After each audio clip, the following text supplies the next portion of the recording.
Welcome back to the garden. If you are new here, I'm so glad you found your way in. This is Sprouted Reflections of Yeyé Rose, a soul retrieval journey, not a self help show, a real walk through the terrain of fragmentation toward wholeness. Using story as the map, modality as the clinical language, and the Trinity of Self as the mirror. You are welcome here exactly where you are. The petals and the thorns, the sunshine and the soil. The garden holds all of it. I am Yeyé Rose Sophia, the integrated soul of the triple goddess Trinity of Self. And today I am bringing you into the story of one part. The one the world did not want to shine, so she learned to shimmer. The rebel earth angel. The one who was always too much, too sensitive, too emotional, too intense, too everywhere, all at once. The one the world called a Jinx before she ever chose the name for herself. Today, she gets her full story, her full name, and the full architecture of how a little girl named Jypze Rose became Jypze Jinx Nyx. Our full Trinity of Self framework and the Soul Integration Framework live at sproutfromdarkness.com. We have walked together through 5 episodes of this season. You were there when we laid the foundation of soul integration, when we walked into the shamanic lens and told you about Jypze Rose, a girl who experienced the first soul loss and fragmentation. Then we walked into the Jungian shadow, the fierce protector that emerged at age 12. We sat with internal family systems and explored into the spirituality of IFS. We talked about our previous working names: Ruby, Honey, Rosa, Karma. Each one would be a manager, holding the presentation together so the exile underneath could survive one more day. And on episode 5, our last episode, we discussed the psychology of the alter ego, the research, the Batman effect, Beyonce and Sasha Fierce, and our testimony underneath it all, the credentials and the children, and the fresh starts that unaddressed trauma stunts. Serenity Delve. The 2018 arrest. 30 days at Wyatt Federal Detention Center. The prophetic confirmation. The Hope Center. The Halfway House. Lyrical Glamsta. The Fierce One's first acknowledgement. And we mentioned our Instagram post when we were wearing the ankle monitor bracelet in May 2019. This is the episode I promised you at the end of episode 5. The exiled inner child steps forward. She gets her name, the full name, and the psychology behind that name. The wounds that shaped her, the systems that failed her, the culture that groomed her. Here's what we are walking into. The teaching, disorganized attachment, fawning, the oversexualization of women and girls in media and culture, and BPD traits, all through the lens of a little girl named Jypze Rose who became Jypze Jinx Nyx. The cultural mirror, arcane, powder turning into Jinx, because sometimes the most precise psychological map you will ever find lives inside an animated series on Netflix. And we're not going to pretend otherwise.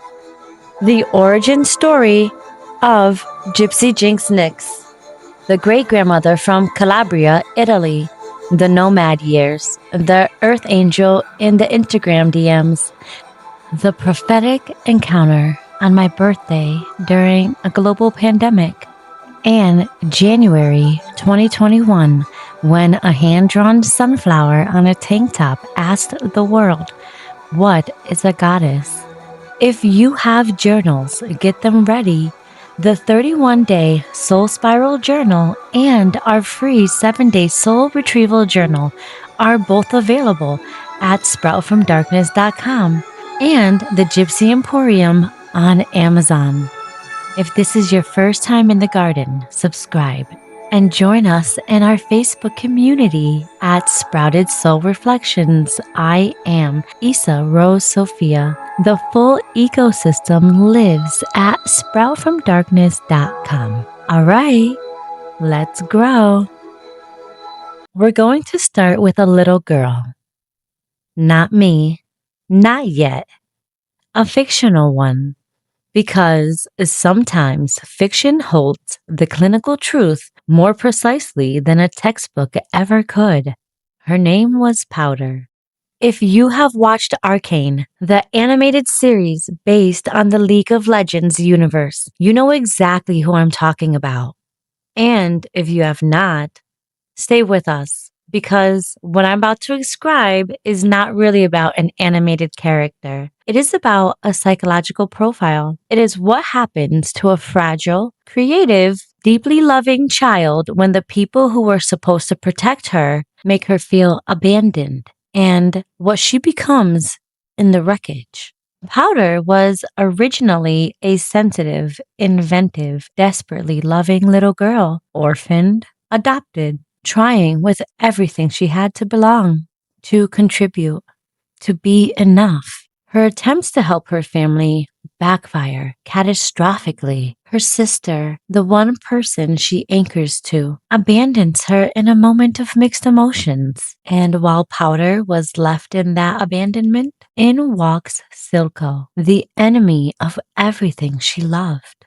And he does what predators do when a child is completely desperate for belonging. He grooms her. He fosters her insecurities. He encourages her to shed the name Powder, the name she associates with weakness, with a girl who failed, with the one nobody wanted, and he offers her a new name, Jinx. The psychology behind Powder's transformation has been extensively analyzed. Her profile is one of highly volatile emotional dysregulation, feeling emotions at disproportionate rate, breaking down especially when trying to suppress them, hallucinations, voices, a consuming fear of abandonment, identity disturbance, the psychological markers consistent with borderline personality disorder traits.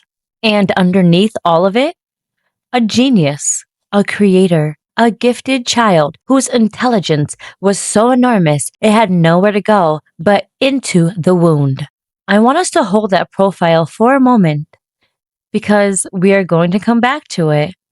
And when I do, it will be personal. But first, I need to give you the clinical foundation because the profile I just described does not emerge from nowhere. It emerges from specific, documented, identifiable conditions. And two of the most important ones are disorganized attachment and the fawn response. Disorganized attachment, in attachment theory developed by John Bowlby and expanded by Mary Ainsworth.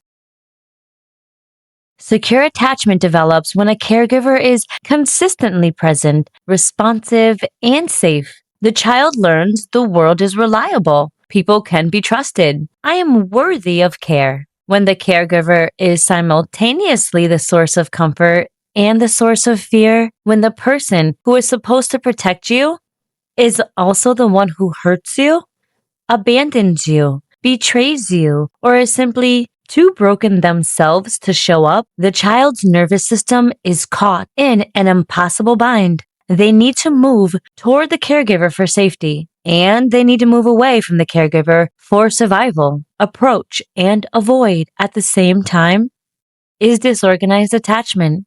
And what it produces in the developing child is a nervous system that never learns to regulate. A child who craves connection and fears it with equal intensity, who reaches for love and simultaneously braces for betrayal, who does not know whether closeness means safety or danger, because in their earliest experiences, It meant both.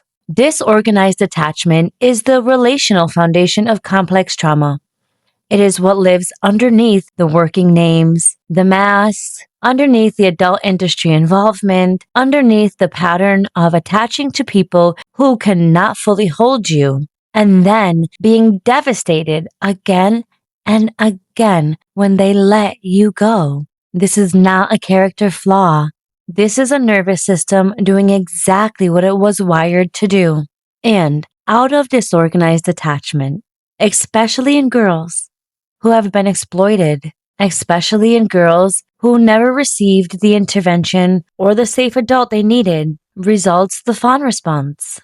Peter Walker, a trauma therapist and author, identified fawning as the fourth trauma response alongside fight, flight, and freeze, where fight says, I will push back against the threat. Flight says, I will run from the threat. And freeze says, I will go still and hope the threat passes. Fawn says, I will become whatever the threat needs me to be so it does not hurt me. Fawning is people-pleasing as survival. It is the loss of self in the service of safety. It is the child who learns that her value is in her compliance, her performance, her ability to be pleasing, to make herself into whatever the room requires so that she is not abandoned, not hurt, not discarded. And here is where I need to say something about culture.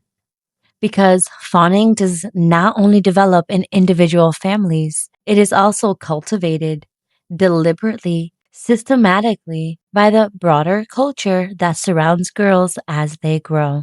The little girl who sits in front of a music video and watches a woman who looks like her being valued, celebrated, desired, given power, only in relation to how her body appears to men. A little girl who absorbs from that image that this is what women are worth before she has the comprehension to interrogate that. And the big picture that image reveals to the little girls is this is how you get love. Your body is the currency. I was one of those little girls who saw those images and videos and absorbed them. Many of us did. And the culture that produces those images is not neutral. It is not just entertainment. It is a grooming mechanism, one that operates at a global scale. Long before any individual predator ever shows up, it tells girls your worth is in your desirability. Your power is in being chosen by a man. Your belonging is conditional on your appearance and your compliance. That is the fawn response being instilled on a societal level.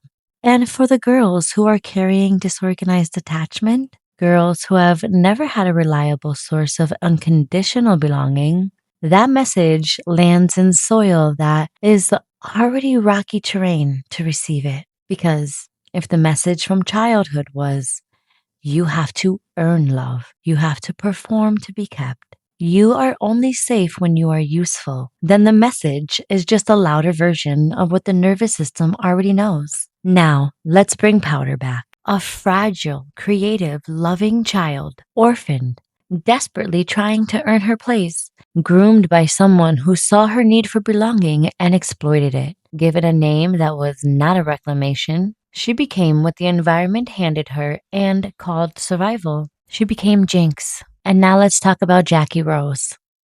A fragile, creative, loving child.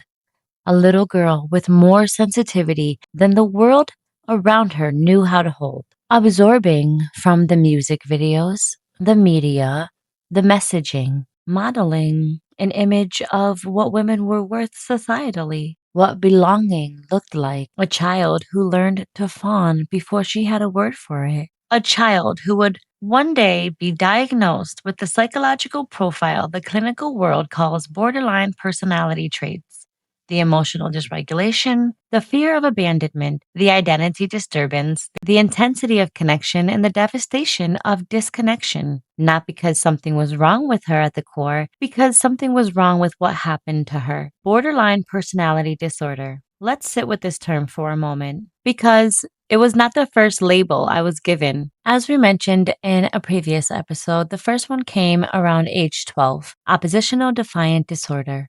A child the system decided was a problem to manage, not a nervous system doing everything it could to survive an environment that was not safe. As I got older, the labels shifted. Depression, anxiety, bipolar, each one arriving in a different season, each one describing what was visible on the surface without ever asking what was underneath it. And then, after the arrest, borderline personality disorder, BPD, is one of the most stigmatized diagnoses in mental health. It is frequently misunderstood as manipulation, as drama, as a personality that is simply difficult, and that misunderstanding causes enormous harm, especially to survivors of childhood trauma and exploitation, who are disproportionately diagnosed with BPD and then treated as problems to manage rather than people to understand. What the research actually shows, and Marcia Linehan, the developer of a dialectical behavioral therapy and herself a BPD survivor,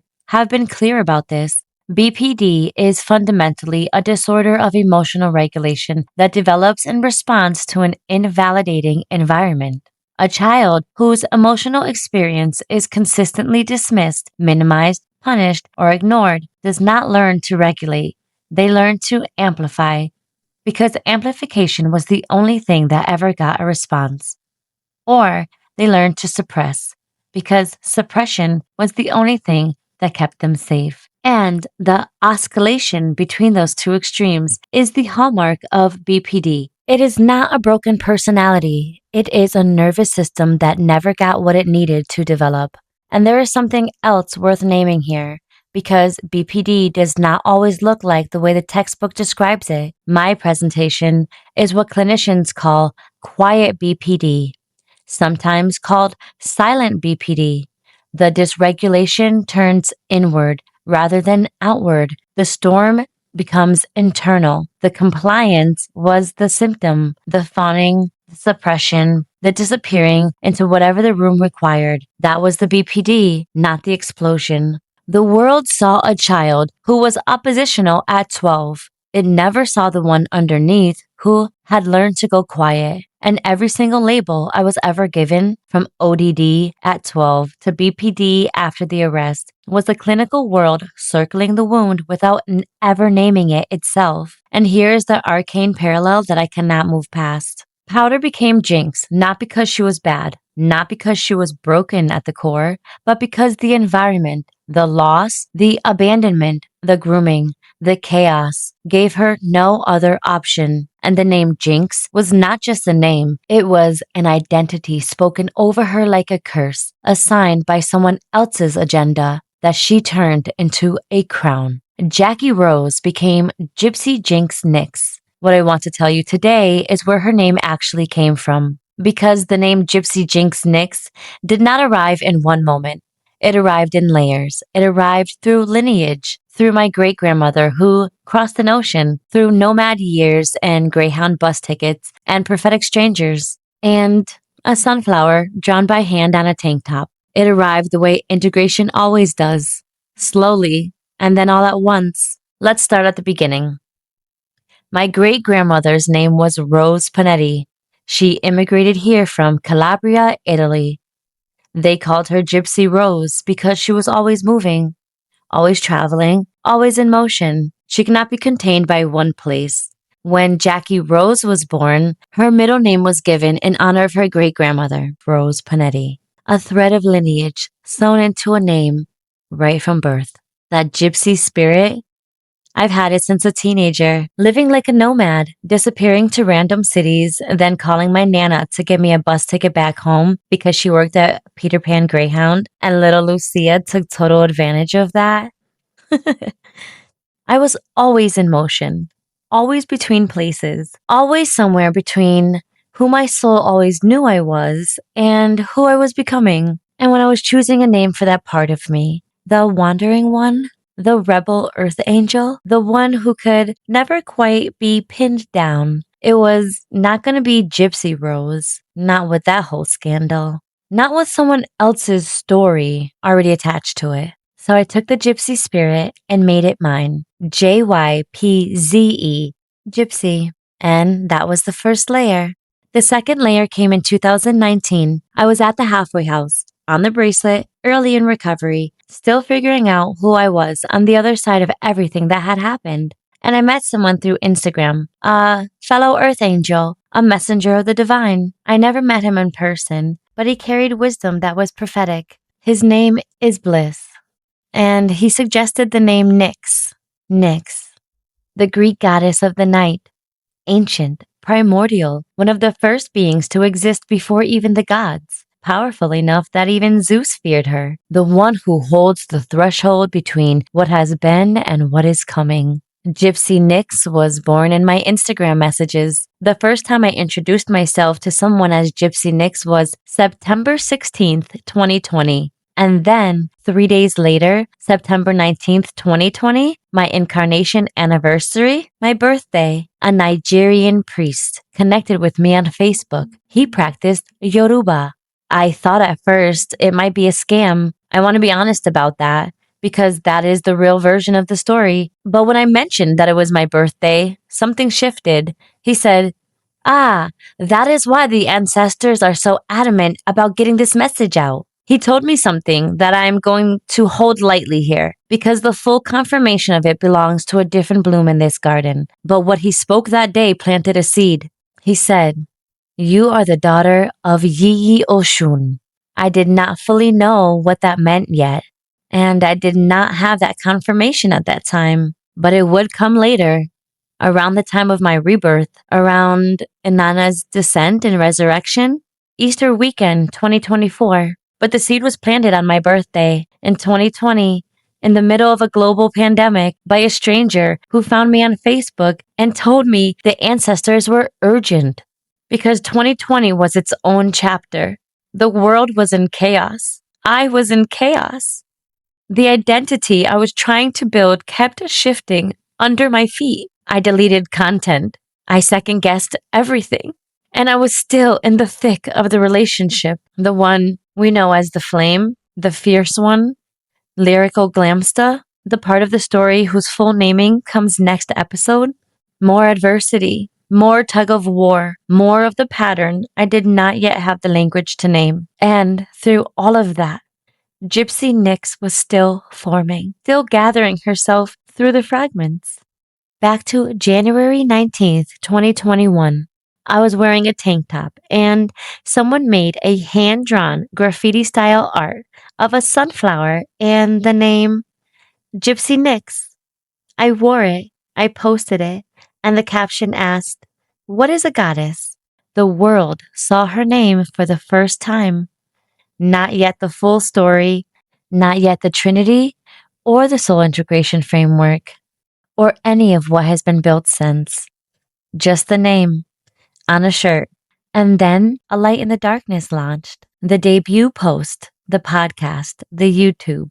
I wrote, "I was a broken soul experiencing toxic emotions and situations due to lack of spiritual knowledge of my divine self and the wisdom to apply it abundantly to co-create my life. I had to get lost in the darkness before I discovered the light I had been searching for. I had to conquer hell before I could know heaven. I had to lose my mind in order to find my soul. I had to die in order to rebirth again." I had no idea at the time how true those words would come to be. Fast forward to August 26, 2024. Jypze Nyx posted for the first time with blue hair as Jypze Jinx Nyx. Let me tell you how the Jinx got there. Not long before that, I saw a post on Facebook, a meme, "The monster you created," featuring a character from Arcane. I did not know who she was. I just saw her and felt something, recognized myself, shared it. A friend I knew from a program in Fall River saw it and asked, "Do you know who that is?" I said, "No." So he plugged me in to Arcane. Within the first 20 minutes of watching it, I was crying, instantly relating to Powder, the family black sheep, the scapegoat, the one who was always trying to help and whose help kept backfiring, the one who was on her own young and got taken in by a man with a dark agenda, experiencing betrayal, loss, and splitting, feeling like Powder was gone, and so was Jackie Rose. But that sensitive, helpful, shining little girl was never really gone. She just learned how to shimmer differently. She did not disappear. She went underground. She hid under the working names. She fell into the descent. She carried herself through every layer of darkness, the systems and the streets, the rock bottoms, the arrest, the halfway house, the spiral, and came back up carrying it all. Not erased, not performing wellness, integrated. And she needed the Jinx to complete the name. Not Powder's Jinx, but the Jinx reclaimed. The chaos energy, the volatility, the creative genius that lives in the wound, brought into integration with the whole. And that is what Jinx means in the name Jypze Jinx Nyx. Not the damage, not the bad luck, the reclamation. In ancient traditions, Persephone descends into the underworld.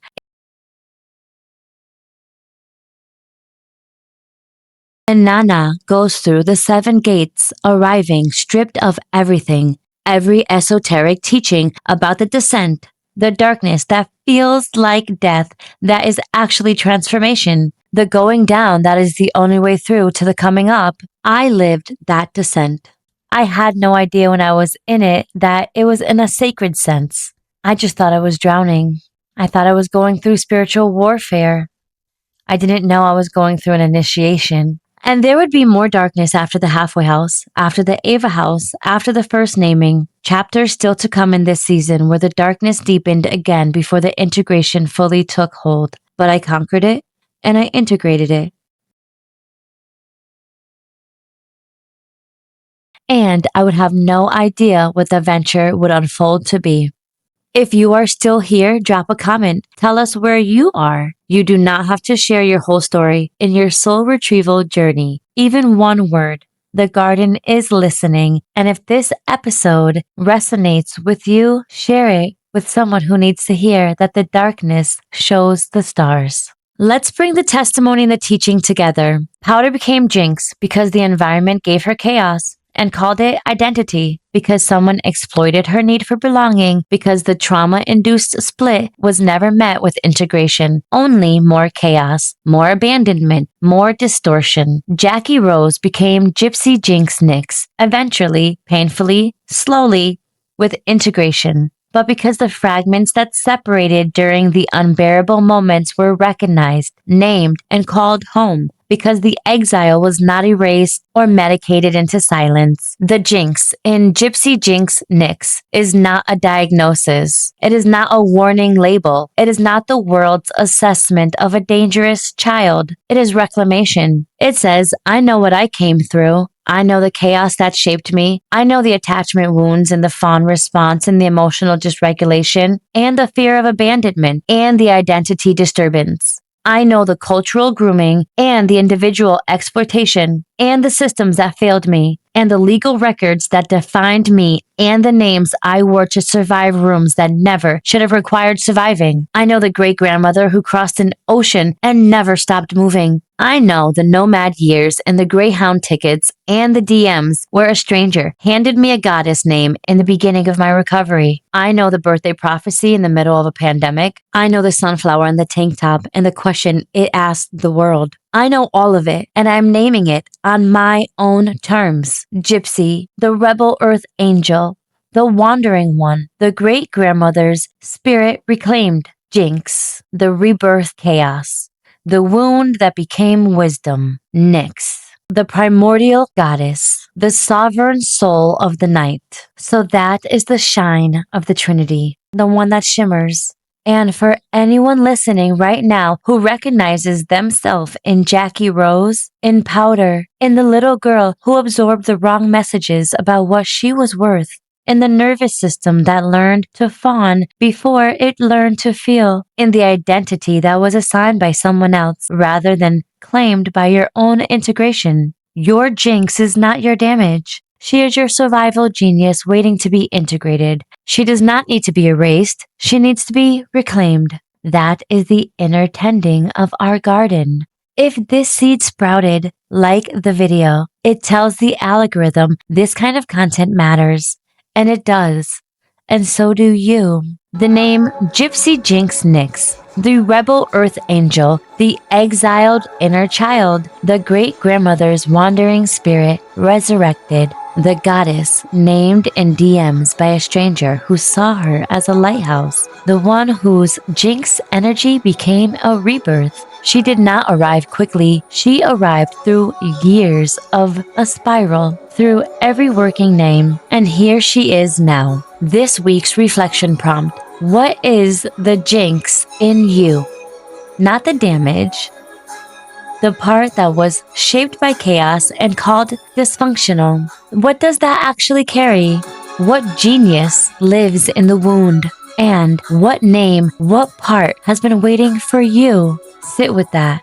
Write it down. Bring it to our garden. The blog post for this episode is at sproutfromdarkness.com on the Gathered Fragments page. For the part of you that was told your softness was weakness, the full framework, our trinity of self, the soul integration, all three lenses, lives there. Come sprout with us on Facebook, Sprouted Soul Reflections. I am Issa Rose Sophia. We are asking you, who is the part of you that everyone called too much? Our free 7-day soul retrieval journal is also at sproutfromdarkness.com. Download it as one door back to yourself. If you want to go deeper into attachment theory and trauma, resources are in the description. If you have been patient, and I know some of you have been, thank you. We are almost there. I am Issa Rose Sophia Ramos.